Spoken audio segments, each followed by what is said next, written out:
Дали мажите треба да ги носат гревовите на жените?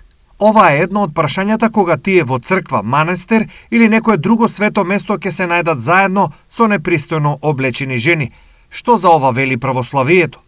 Жените внимателно да пристапуваат кон црковните врати. Забрането е голи со кратки здолништа и разголени рамења да пристапуваат на прагот од црквата. Соблазнувањето е голем грев, затоа треба да внимаваме.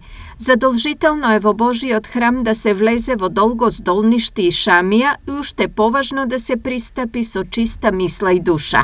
Стои во црковните канони. Аналогно, грешки во обликувањата прават и мажите.